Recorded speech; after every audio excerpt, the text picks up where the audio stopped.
ओम शांति। आज 11/4/2024 प्रातः मुरली ओम शांति बाप दादा मधुबन से। महावाक्य है, यह बना बनाया नाटक है। इस नाटक से एक भी आत्मा छूट नहीं सकती, मोक्ष किसी को मिल नहीं सकता। महावाक्य है, मीठे बच्चे, यह बना बनाया नाटक है। इस नाटक से एक भी आत्मा छूट नहीं सकती। मोक्ष किसी को भी नहीं मिल सकता। प्रश्न, ऊंचे ते ऊंचा पतित पावन बाप भोलेनाथ कैसे है? उत्तर, तुम बच्चे उन्हें चावल मुट्ठी दे महल ले लेते हो, इसीलिए ही बाप को भोलेनाथ कहा जाता है।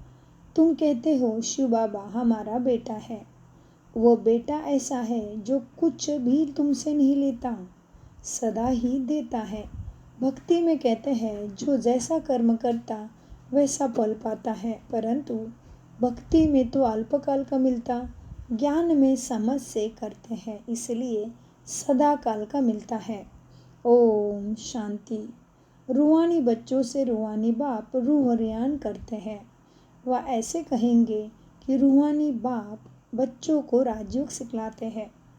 तुम आए हो बेहद के बाप से राजयोग सीखने, इसीलिए बुद्धि चली जानी चाहिए बेहद की बाप की तरफ। यह है परमात्मा ज्ञान आत्माओं के प्रति, भगवान वाचे शालिग्रामों प्रति। आत्माओं को ही सुनना है, इसीलिए आत्मा अभिमानी बनना है। आगे तुम देह अभिमानी थे। इस पुरुषोत्तम संगम युग पर ही बाप आकर तुम बच्चों को आत्मा अभिमानी बनाते हैं। आत्मा अभिमानी और देह अभिमानी का फर्क तुम ही समझ गए हो, बाप ने ही समझाया है। आत्मा ही शरीर से पाठ बजाती है, पढ़ती आत्मा है, शरीर नहीं। परंतु देह अभिमान होने के कारण समझते हैं फलाना पढ़ते हैं। तुम बच्चों को जो पढ़ाने वाला है वह है निराकार, उनका नाम है शिव। शिव बाबा को अपना शरीर नहीं होता और सब कहेंगे मेरे बाबा। बाबा उसको वो सबका पिता है। बाबा क्या कहते हैं, शिव बाबा को अपना शरीर नहीं होता और सब को मेरा शरीर है, इसलिए सब कहते मेरा शरीर। यह किसने कहा मेरा शरीर? किसने कहा? आत्मा ने कहा कि यह मेरा शरीर है। बाकी सब है जिस्मानी पढ़ाइयाँ, अनेक प्रकार के सब्जेक्ट उसमें होती है। BA आदि कितने नाम हैं पढ़ाई के? इसमें एक ही नाम है।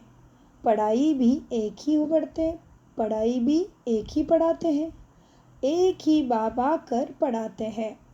तो बाप को ही याद करना पड़े। हमको बेहद का बाप पढ़ाते हैं। उनका नाम क्या है?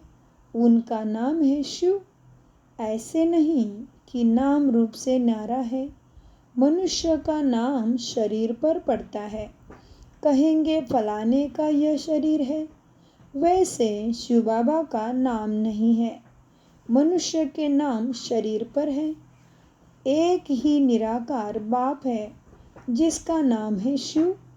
जब वो पढ़ने आते हैं तो भी नाम शिव ही है। यह शरीर तो उनका नहीं है। भगवान एक ही होता है, 10-12 नहीं, वह है ही एक। फिर मनुष्य उनको 24 अवतार कहते हैं। बाप कहते हैं बच्चे मुझे बहुत भटकाया है, परमात्मा को ठीक कर भीतर सब में कह दिया। जैसे भक्ति मार्ग में खुद भी भटकते हैं, वैसे मुझे भी सब में डाला, मुझे भी भटकाया है। ड्रामा अनुसार उनके बात करने का ढंग कितना शीतल है। समझाते हैं मेरे ऊपर सबने कितना उपकार किया है। हमने भगवान के ऊपर उपकार किया क्या अपकार किया? कौन किसके ऊपर उपकार कर सकता है, किसके पास शक्ति है। तो बाबा समझाते, बच्चे ड्रामा अनुसार उनकी बात करने का ढंग कितना शीतल है। समझाते हैं, मेरे ऊपर सबने कितना अपकार किया है, मेरी कितनी ग्लानि कर दी। मनुष्य कहते हैं हम निष्काम सेवा करते हैं।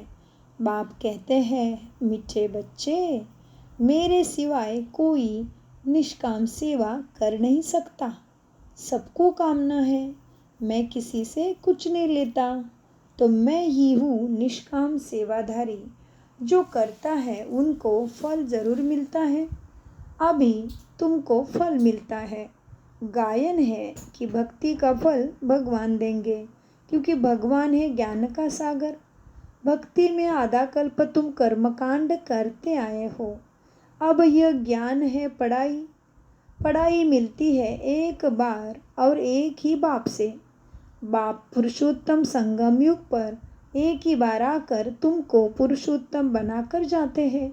यह है ज्ञान और वह है भक्ति।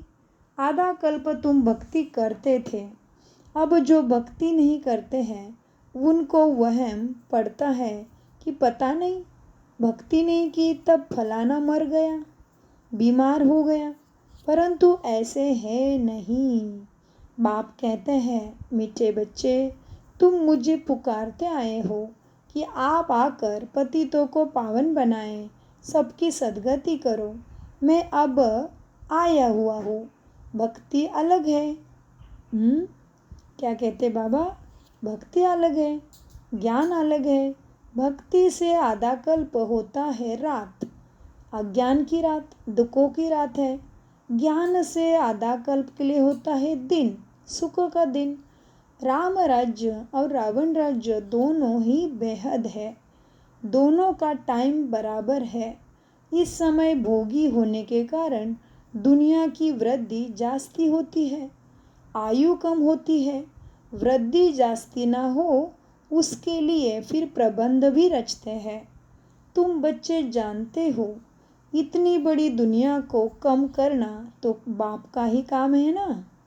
बाप आते ही है कम करने लिए, पुकारते भी है, बाबा आकर अधर्म विनाश करो, अर्थात सृष्टि को कम करो, भीड़ को कम करो, दुराचार पापाचार भ्रष्टाचार को कम करो। इसलिए मुझे पुकारते हैं, पुकारते भी है मनुष्य, बाबा आकर अधर्म विनाश करो, अर्थात सृष्टि को कम करो। दुनिया तो जानती नहीं बाप कितना कम कर देते हैं मनुष्य। यहाँ से थोड़े मनुष्य रह जाते हैं, बाकी सब आत्माएं परमधाम अपने घर चली जाती है। फिर नंबरवार पाठ बजाने आती है। नाटक में जितना पाठ देरी से होता है वो घर से भी देरी से आते हैं। अपना धंधा आदि पूरा कर बाद में आते हैं। नाटक वाले भी अपना धंधा करते हैं, फिर समय पर नाटक में आ जाते हैं पाठ बजाने। तुम्हारा भी ऐसा ही है। पिछाड़ी में जिनका पाठ है वो पिछाड़ी में आते हैं। जो पहले पहले शुरू के पाठधारी है वो सतयुग आदि में आते हैं। पिछाड़ी वाले देखो तो अभी आते ही रहते हैं।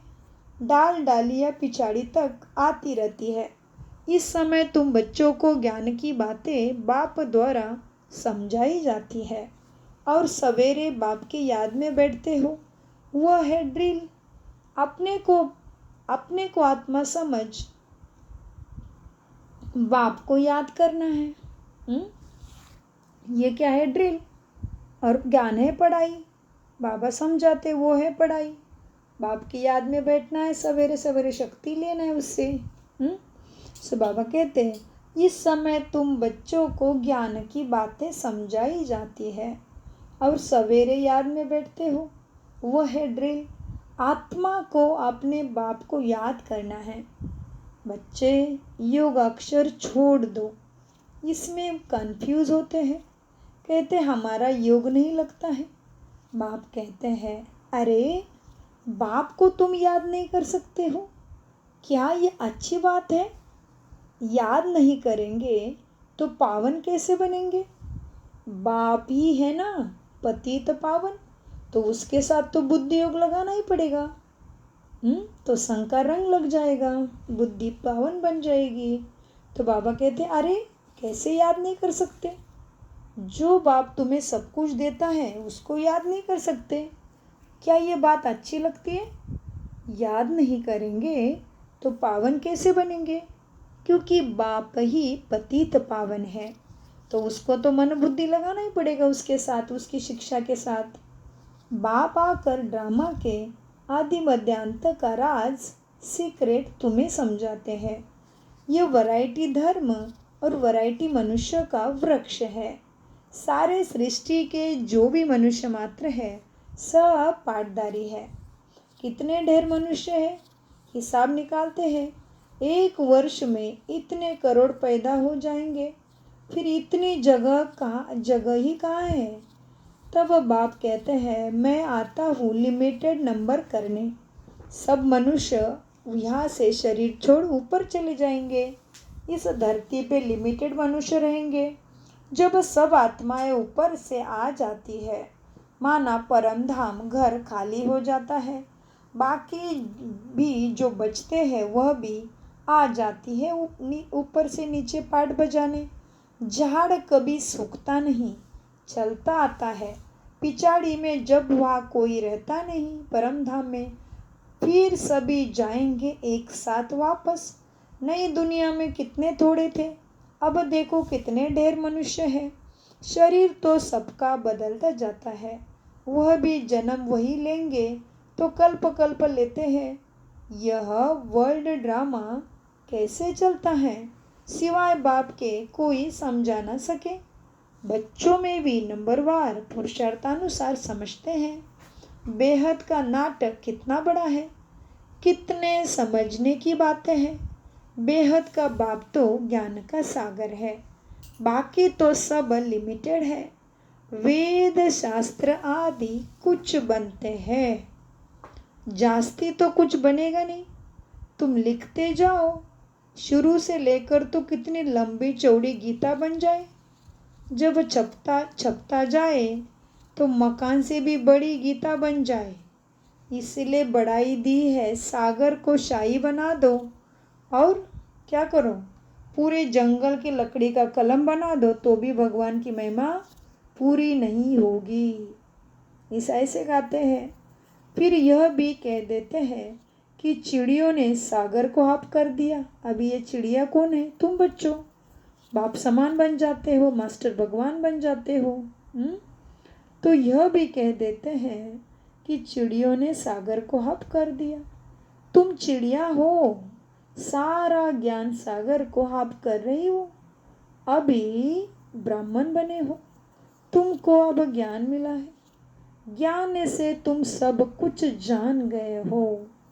कल्प कल्प तुम यह पढ़ाई पढ़ते हो, उसमें कुछ कम जास्ती नहीं होता है। जितना जो पुरुषार्थ करते हैं उनकी उतनी प्रारब्ध बनती है। हर एक समझ सकते हैं हम कितना पुरुषार्थ कर कितना पद पाने के लायक बन रहे हैं। स्कूल में भी नंबरवार इम्तिहान पास करते हैं। सूर्यवंशी चंद्रवंशी दोनों ही बनते हैं। जो नापास होते हैं पुरुषार्थ में वो चंद्रवंशी बनते हैं। कोई जानते नहीं कि राम को बाण क्यों दिया है, बाण किस चीज़ की निशानी है। अब मारा मारी की हिस्ट्री बना दी है, इस समय ही है मारा मारी। तुम जानते हो जो जैसा कर्म करते हैं उनको ऐसा ही फल मिलता है। जैसे कोई हॉस्पिटल बनाते हैं तो दूसरे जन्म में उनकी आयु बढ़ी और तंदुरुस्ती होंगे। कोई धर्मशाला स्कूल बनाते हैं तो उनको आधा कल्प का सुख मिलता है। यहाँ बच्चे जब आते हैं तो बाबा पूछते हैं तुमको कितने बच्चे हैं, तो कहते हैं 3 अलौकिक और 1 शिव बाबा, क्योंकि वर्षा देता भी है ना। हाँ, क्योंकि 1 शिव बाबा है, क्योंकि वह वर्षा देता भी है और लेता भी है।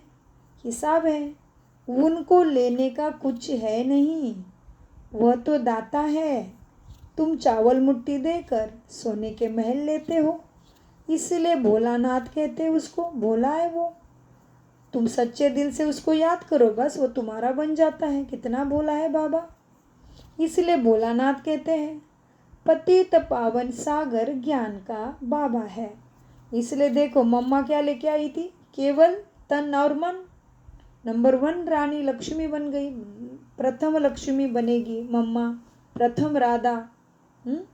सो इसलिए बाबा कैसा है, भोला है। उसके श्रीमत पर चलो, बस बाबा आपका हो जाता है। पतित पावन ज्ञान सागर है। अब बाप कहते हैं, बच्चे ये भक्ति के जो शास्त्र है ना, उनका सार समझाता हूँ। भक्ति का फल होता है आधा कल्प का। सन्यासी कहते हैं यह सुख कागविष्ठा के समान है, इसलिए घर बार छोड़ जंगल में जाते हैं। कहते हैं हमको स्वर्ग के सुख नहीं चाहिए जो फिर नरक में आना पड़े, हमको मोक्ष चाहिए। परंतु क्या कहते बाबा, क्या कहते सन्यासी, हमको मोक्ष चाहिए। परंतु यह याद रखो कि यह बेहद का नाटक है।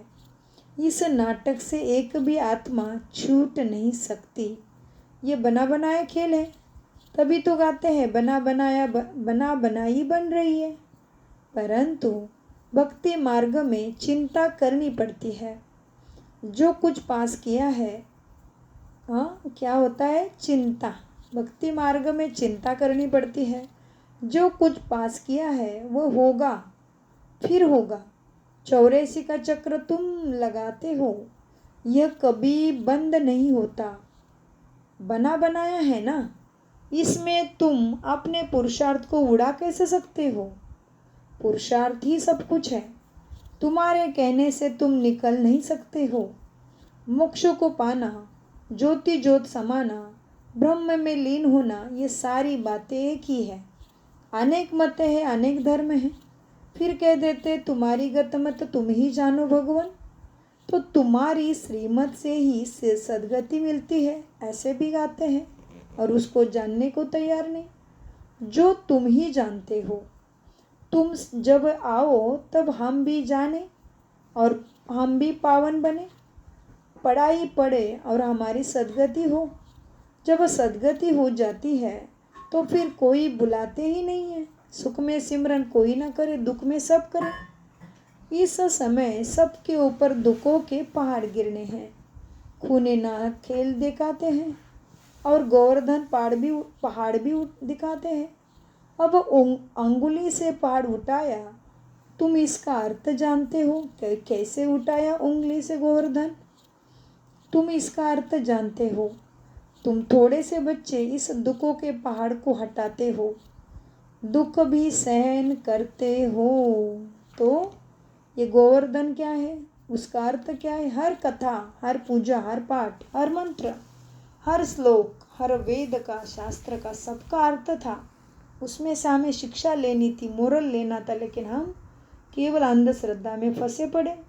देवियों को इतने मुख क्यों है, ब्रह्मा चारों दिशा में क्यों देख रहा है, ब्रह्मा कमल पुष्प में क्यों है, शंकर शिव का ध्यान क्यों कर रहे हैं, गणपति चूहे पे क्यों बिठाया है, हनुमान को बंदर का मुख क्यों दिया है।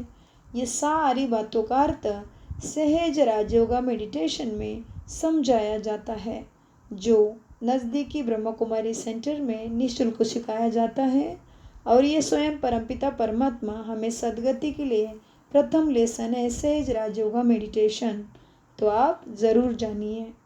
तो बाबा क्या कहते हैं, परमपिता कहते हैं, बच्चे क्या है, तुम थोड़े से बच्चे हो, ब्राह्मण कुल ब्रह्मा कुमारी, इस दुख के पहाड़ को हटाते हो, दुख भी सहन करते हो। तुमको वशीकरण मंत्र सभी को देना है। कहते हैं तुलसीदास चंदन घी से तिलक राजाई का तुमको मिलता है। अपने अपनी मेहनत से राजाई लेनी है। तुम राजाई के लिए पढ़ रहे हो। राजयोग जिससे राजाई मिलती है वह पढ़ाने वाला एक ही बाप है। अब तुम घर में बैठे हो, यह दरबार नहीं है। दरबार उसको कहा जाता है जहाँ राजाए महाराजाए मिलते हैं। यह तो पाठशाला है, किसके लिए, सदगति दाता के द्वारा सत बुद्धि सतगति के लिए पढ़ाई है। ये पाठशाला है, ये रोज पढ़नी है। समझाया जाता है, कोई ब्राह्मणी विकारों को नहीं ले आ सकती है। कोई ब्राह्मणी सभा में विकारी आत्मा को नहीं ले आ सकती है। पतित वायुमंडल को खराब करेंगे, इसलिए अलाउ नहीं करते हैं मुरली में किसी भी अपवित्र आत्मा को। पहले राजयोग का कोर्स करो, स्वयं को पहचानो, परमात्मा को पहचानो, कर्म की सूक्ष्म गति को पहचानो, तभी ही सभा में ब्राह्मणों के आ सकते हैं। इसीलिए बाबा क्या कहते हैं, पतित वायुमंडल को खराब करेंगे, इसलिए कोई भी बिना राजयोग किए आप मुरली क्लास में नहीं आ सकता। और जब तक 9 महीने की एक्यूरेट पालना नहीं है, मुरली की, अमृत वेला की और सब कुछ खान पान की धारणा की, तब तक बाबा मिलन में कोई जा नहीं सकता। जहाँ साक्षात भगवान सम्मुख बैठ के पढ़ाते हैं उसमें अलाउ नहीं करते हैं। इसलिए बाबा कहते हैं पतित वायुमंडल को खराब करेंगे, इसलिए अलाउ नहीं करते हैं। जब पवित्र बने तब अलाउ किया जाए। अभी कोई को अलाउ करना पड़ता है, कोई को अलाउ करना पड़ता है आने के लिए। अगर यहाँ से जाकर पतित बने तो धारणा नहीं होगी। यह हुआ अपने आप को श्रापित करना। विकार है ही रावण की मत। राम की मत छोड़ रावण की मत से विकारी बन पत्थर बन पड़ते हैं।